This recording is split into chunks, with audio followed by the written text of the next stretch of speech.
কল্পনা করুন বঙ্গোপসাগরের গভীরে একটা অদৃশ্য ছায়া লুকিয়ে আছে যা হঠাৎ উঠে এসে ৩৫০০ কিলোমিটার দূরের শত্রুর হৃদয়ে আঘাত হানবে এবং সেই ছায়া ভারতের নিজস্ব K4 মিসাইল।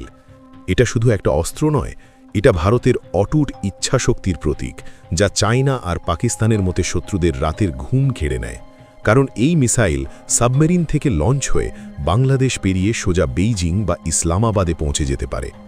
আপনারা জানেন না যে এই টেস্টের সময় চায়নার স্পাই শিপগুলো বঙ্গোপসাগরে ঘুরে বেড়াচ্ছিল, কিন্তু ভারত তাদের ধোঁকা দিয়ে এই অভূতপূর্ব সাফল্য অর্জন করেছে। একটা গোপন খেলা যা বিশ্বকে দেখিয়ে দিয়েছে ভারতের নিউক্লিয়ার শক্তি কতটা অজেয়। এই মিসাইলের রহস্যময় ক্ষমতা এমন যে এটা শুধু ধ্বংস নয়, শান্তির গ্যারান্টি। কারণ শত্রুরা জানে ভারতের এই অস্ত্র তাদের কোনো চালাকির সুযোগ দেবে না। বন্ধুরা, এই ভিডিওতে আমরা খুলে বলবো কিভাবে এই K4 ভারতকে বিশ্বের সুপার পাওয়ার বানিয়ে তুলছে, আর চায়না, পাকিস্তান, বাংলাদেশের মধ্যে কেন এতটা আতঙ্ক ছড়িয়ে পড়েছে। থাকুন শেষ পর্যন্ত, কারণ শেষে একটা চমকপ্রদ রহস্য ফাঁস হবে যা আপনাদের মন কেড়ে নেবে।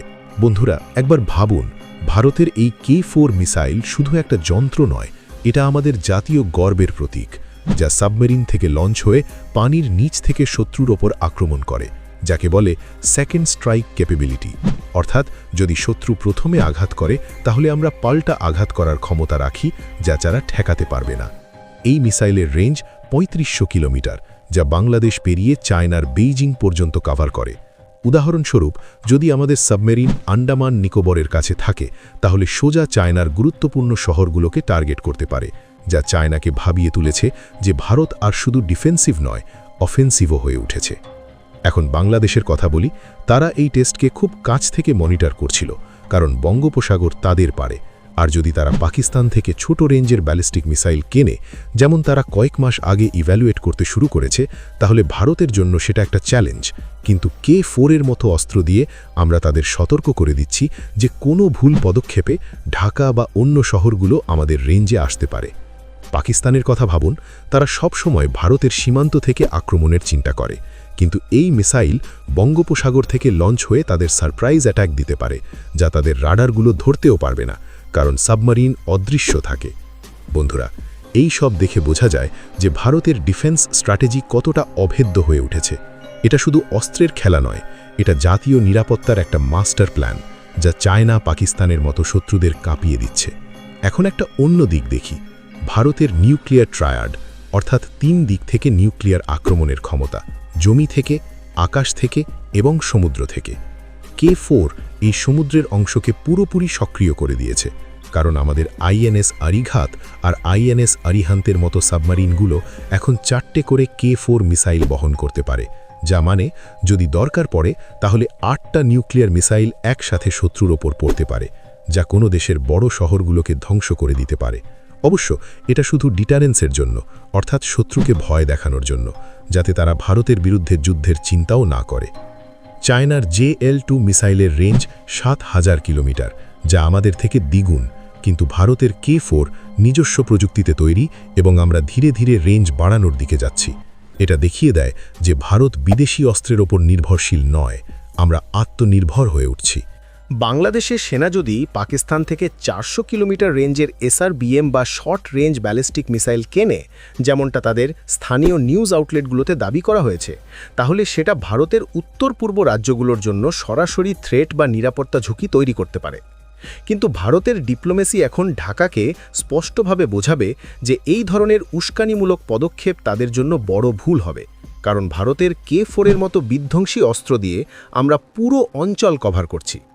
বন্ধুরা, এই সব আলোচনা থেকে একটা বিষয় পরিষ্কার যে ভারতের ডিফেন্স পলিসি কতটা স্মার্ট। আমরা শান্তি চাই, কিন্তু শক্তি প্রদর্শন ছাড়া প্রকৃত শান্তি বজায় রাখা অসম্ভব। বন্ধুরা, ভিডিওতে আগে বাড়ার আগে আপনাদের কাছে একটি ছোট্ট অনুরোধ, ভিডিওটিকে ভালো লাগলে লাইক অবশ্যই করুন, সাথে সাথে চ্যানেলটিকে সাবস্ক্রাইব করে বেল আইকন প্রেস করুন, যাতে আমাদের কোনো ভিডিও আপনারা মিস না করেন। এখন মূল খবরে আসি। বন্ধুরা, 23 ডিসেম্বর 2025-এ ভারত এক অভাবনীয় সাফল্য অর্জন করেছে। বঙ্গোপসাগরে অবস্থিত INS আরিঘাট সাবমেরিন থেকে সফলভাবে K4 মিসাইল টেস্ট করা হয়েছে। হিন্দুস্তান টাইমসের রিপোর্ট অনুযায়ী ডিআরডিওর তৈরি এই মিসাইল ৩৫০০ কিলোমিটার দূরের লক্ষ্যবস্তু নিখুঁতভাবে ধ্বংস করেছে, যা ভারতের সমুদ্রভিত্তিক নিউক্লিয়ার ডিটারেন্সকে এক নতুন উচ্চতায় নিয়ে গেছে। এই টেস্টের নেপথ্যে ছিল এক দুর্দান্ত কমেন্টে আপনার মতামত জানান, বারবার শেয়ার করুন যাতে সবাই এই নোটিশ টু সত্য জানে। এয়ারম্যান ইস্যু করে আবার তা ক্যান্সেল করেছে, যা বঙ্গোপসাগরে ওত পেতে থাকা চায়নার স্পাইশিপগুলোকে পুরোপুরি ধোঁকা দেওয়ার একটা মাস্টার স্ট্রোক ছিল। চ্যাথাম হাউসের একটি আর্টিকেলে দাবি করা হয়েছে এই টেস্টের রেঞ্জ প্রয়োজনে ৩৫৫০ কিলোমিটার পর্যন্ত বাড়ানো সম্ভব, যা ভারত মহাসাগরে আমাদের আধিপত্য নিশ্চিত করে। এই সাফল্যের ফলে ভারত এখন বিশ্বের সেই হাতে গোনা ৬টি দেশের ক্লাবে নিজের অবস্থান আরও মজবুত করল, যাদের কাছে সাবমেরিন লঞ্চড ব্যালিস্টিক মিসাইল বা এসএলবিএম প্রযুক্তি আছে। আমেরিকার ট্রাইডেন্ট ২ মিসাইলের রেঞ্জ হয়তো ১২,০০০ কিলোমিটার, কিন্তু দক্ষিণ এশিয়ায় ভারতের সার্বভৌমত্ব রক্ষায় K4 এর পারফরম্যান্স অতুলনীয়। এখন বাংলাদেশের সিদ্ধান্ত নেওয়ার সময় এসেছে। তারা যদি পাকিস্তানের সাথে কোনো ডিফেন্স প্যাক্ট করে এই মিসাইল কেনের পথে হাঁটে, তবে ভারতের K4 তাদের জন্য দুঃস্বপ্নের কারণ হবে। মনে রাখবেন, আমাদের আন্দামান নিকোবর দ্বীপপুঞ্জ থেকে লঞ্চ করা হলে ঢাকা তো বটেই, এমনকি বেইজিংয়ের হার্ট পর্যন্ত নিমেষেই ধ্বংস হয়ে যাবে। এখন আরও গভীরে যাওয়া যাক। এই সফল পরীক্ষার পর বেইজিং এবং ঢাকার নীতি নির্ধারকদের মধ্যে রীতিমতো আতঙ্ক ছড়িয়েছে, কারণ বঙ্গোপসাগর এখন ভারতের নিশ্ছিদ্র নজরদারিতে। আর এই অগভীর জলরাশি থেকে সাবমেরিন যখন সাইলেন্টলি মিসাইল ফায়ার করবে, তখন পৃথিবীর কোনো রাডার তা আগে থেকে টের পাবে না।